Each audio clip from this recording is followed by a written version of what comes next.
Welcome to Cut Daisies and Unicorns, and it's a Trailer Friday. Trailer Friday means I've got my caboose.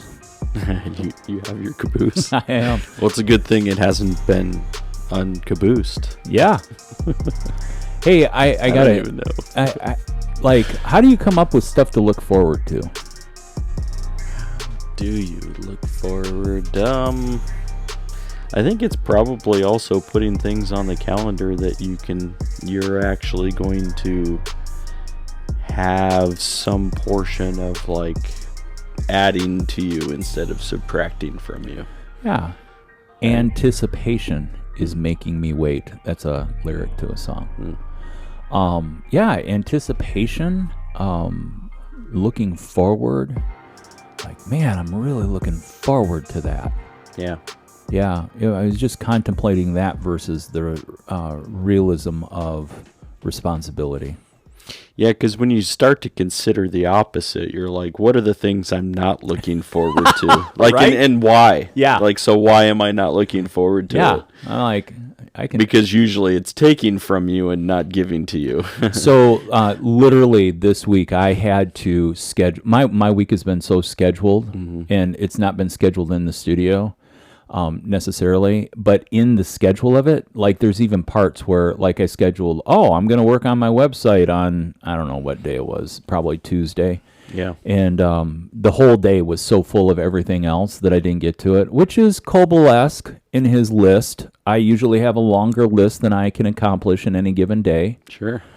Especially if you're trying it on Domestic Tuesday.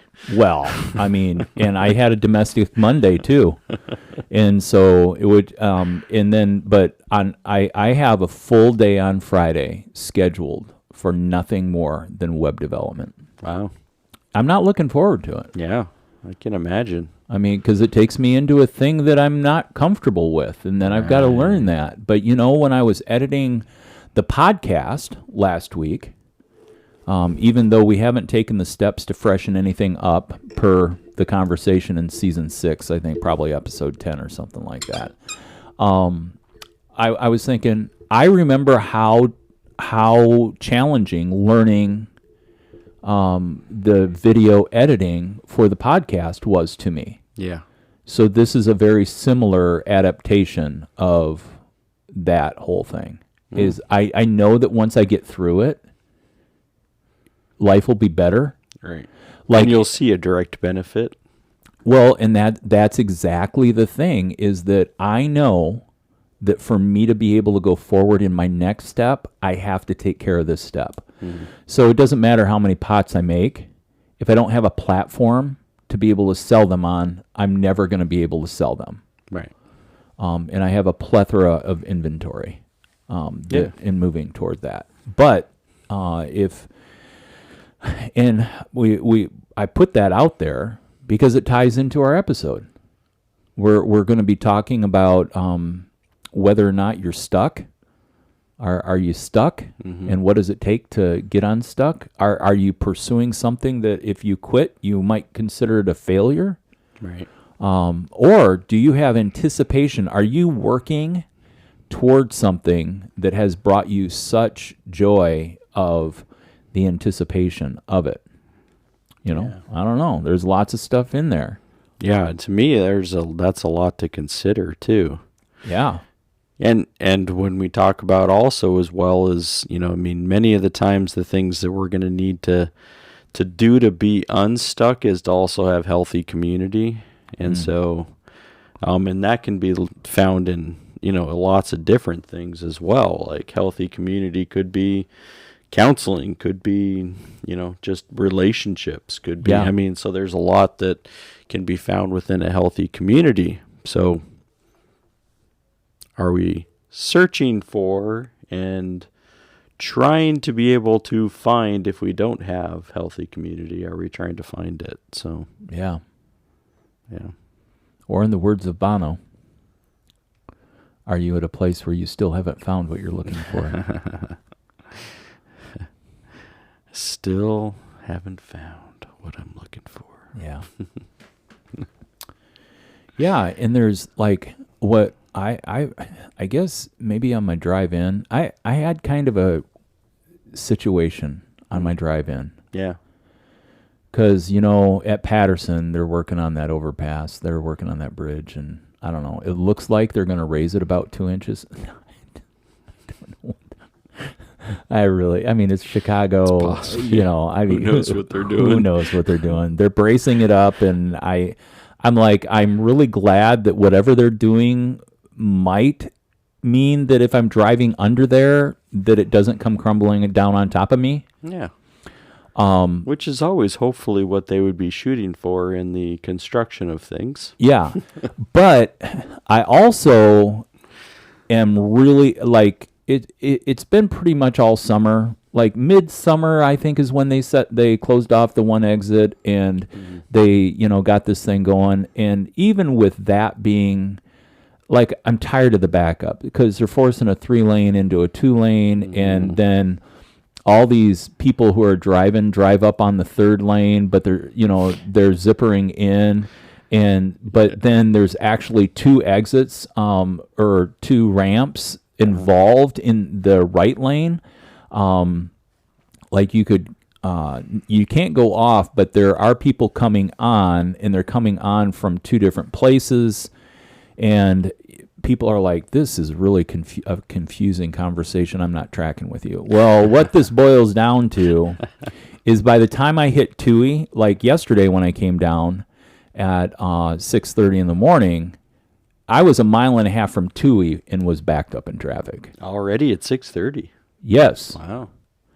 And then when I got to, once you hit Peterson, then you're about a mile and a half from or once you hit Tui, you're a mile and a half from Peterson. All right. Yeah, I was backed up from a mile and a half before Tui, so 3-mile section to go through there. And now today, I mean, when I was coming down, it was better, but still moving. But I'm just like, I'm so tired of this backup. All right. But I got down on Cicero, and I got at a stoplight, and there was a gentleman with a cane. And he didn't look like a typical panhandler. But when he saw me, he came over and he knocked on my door, on my window, and I'm like shaking my head, no, I don't want to talk to you. And he's like, no, please. So I like lower it down. He's like, hey, I just got dropped off here, but this isn't where the bus station is. Can I get in, and can you drive me to the bus station at Cicero? And I'm like, no. And he's like, but I'm in a bad position, and look, I don't have any weapons or anything. I'm like, no, I can't.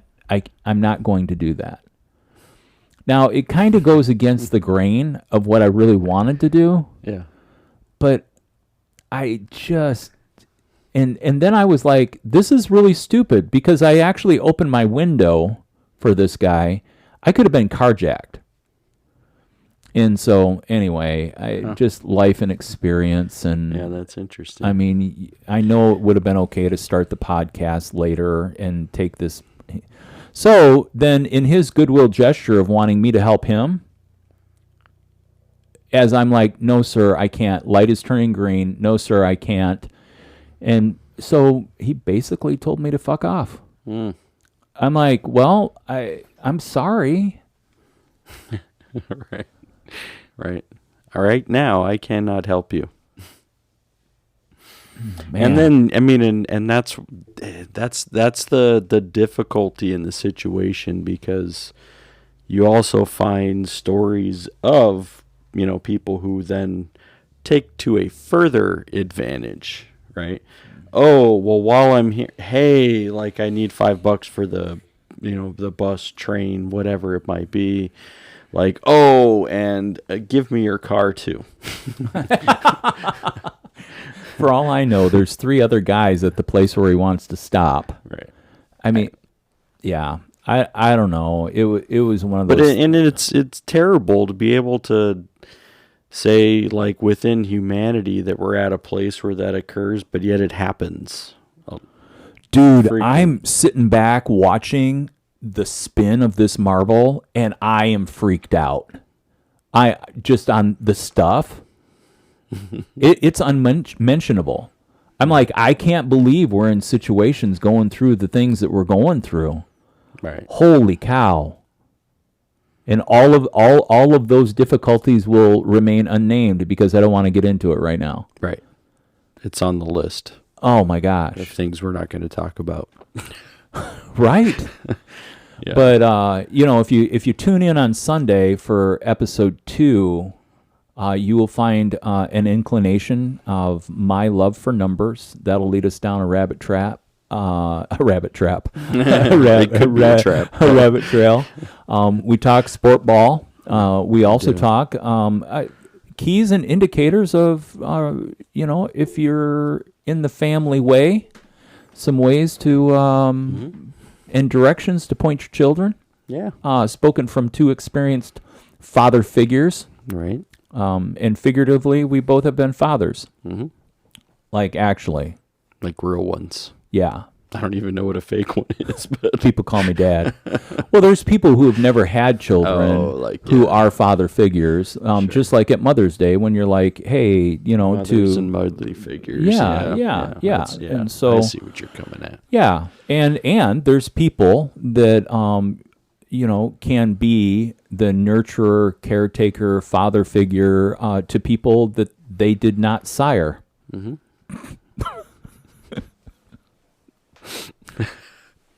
There's a good word for you. Siring. Who have you sired lately? You are not of my seed, but you are my children. Which is a lot different than what happened in the Old Testament because they were making kids all over the place. Lots of kids. Yeah, that's what happened when... we were just looking at sibling rivalry, too. Sibling rivalry. Yeah. Just all over the place. Yeah. Yeah. Hey, just we wanted to let people know, too, we end up moving into asking a question about... this is a paraphrase. What if I'm doing something and, how do you know when a season ends? I'm using a lot of different words than what we use in the podcast, but it does. It leads into conversation about community. We also talk about self-awareness in regards to what you think about your life versus what your life can tell you with a comparative tool that you can dig out and do the homework on. And I think generally, Phil and I would say that welcome to some of the most beautiful weather. Mm-hmm. Yeah, it was a little overcast, but the sun, especially earlier this morning. Yeah. Poking out. Yeah. And say hello. Then the sun kind of comes out a little bit like, hey, everybody. Yep. And Phil, you are my sunshine. You are my sunshine. Is that a copyrighted song or is that in the public domain? Well, yeah, but you know what? It's a really dark song. If people want to Google the meaning behind it. No, just Google the lyrics to You Are My Sunshine, and it is dark. Oh. Yeah, very dark. Because I was going to cover it one time, and that didn't happen. It's like, be careful. Be careful. Those old-timey songs can come and bite you in the butt. Yeah. Even some of the nursery rhymes and the stuff like that. Some of them came from real dark places. Well, yeah. Really dark. Yeah. Dark places. Darkness. Yeah, but we're getting into a season of darkness, actual season-wise. I noticed, it's like 7 o'clock and we're getting dark.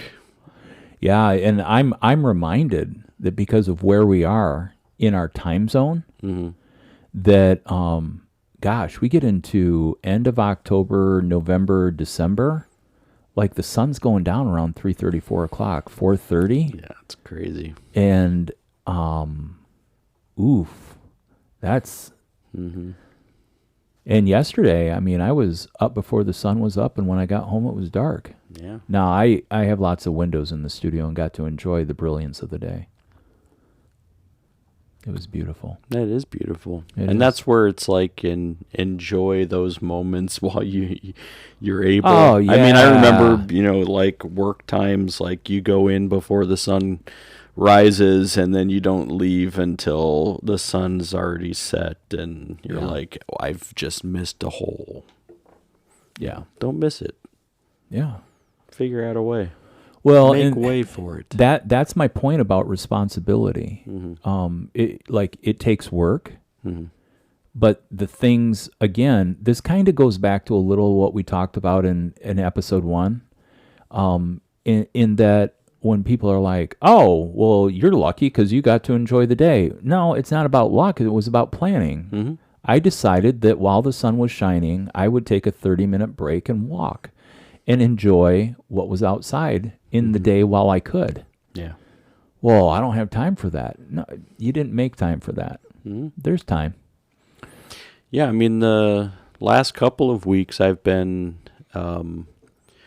with Tyson not driving still because he doesn't want to drive, really. I mean, he's kind of working slowly, getting his driver's license, but so I'm still driving him down, dropping him off, and like he's near Lakeshore, so the last couple of days, not days, the last couple of weeks, I've been dropping him off, and especially if it's like in this 11 to, I think he has a class from 11 to 12:20, I'll go and read or do emails on the lake, near the lake at least. Isn't that great? Right. Yeah. Like, I mean, it's less than 5 minutes from picking him up.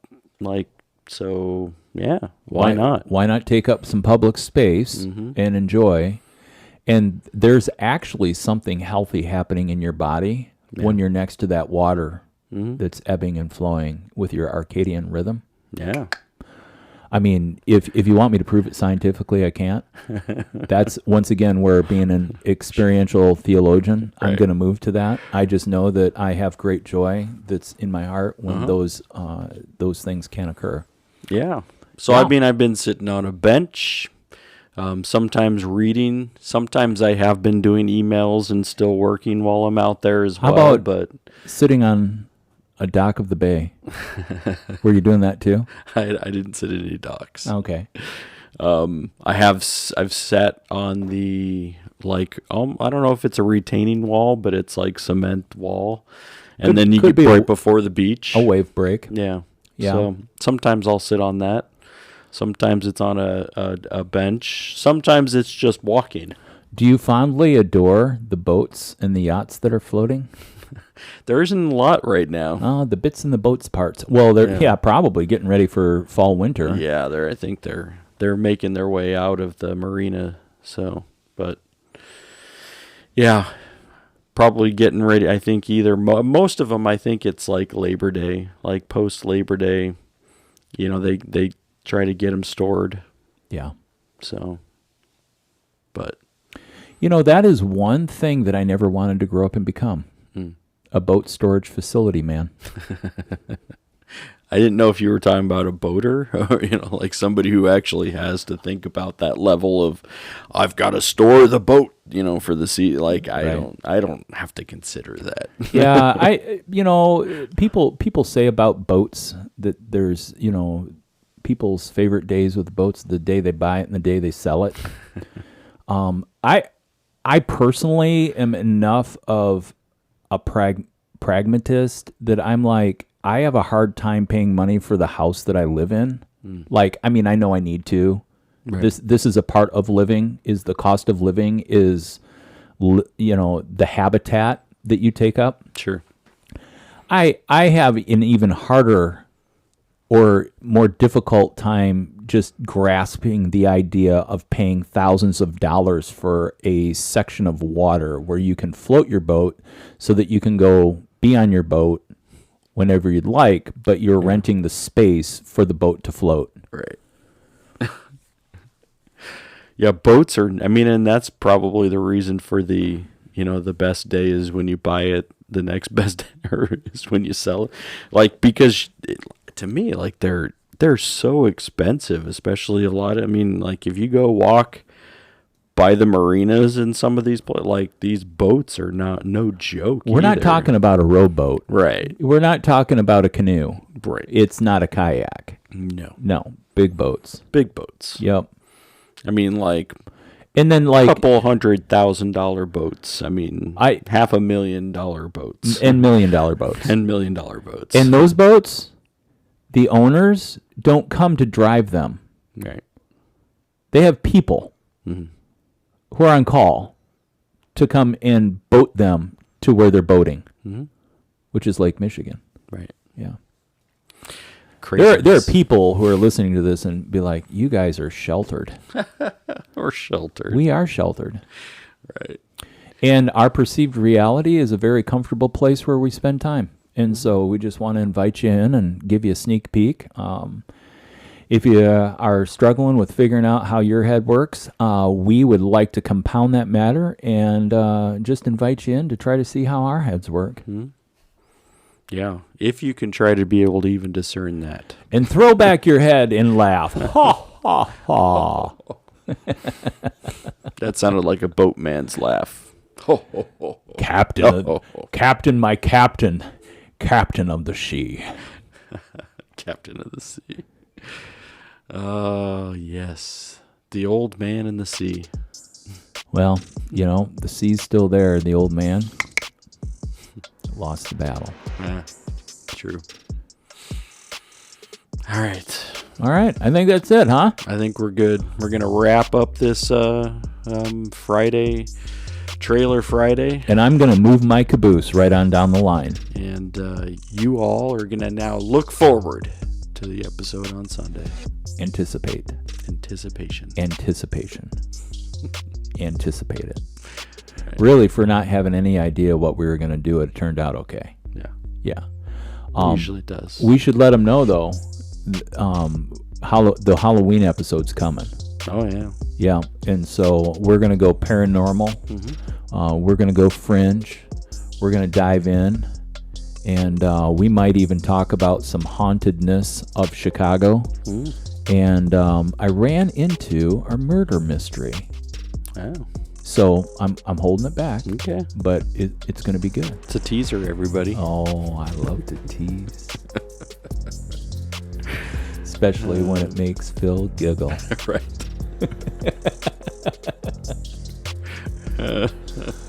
All right, everybody. All right. Enjoy your weekend.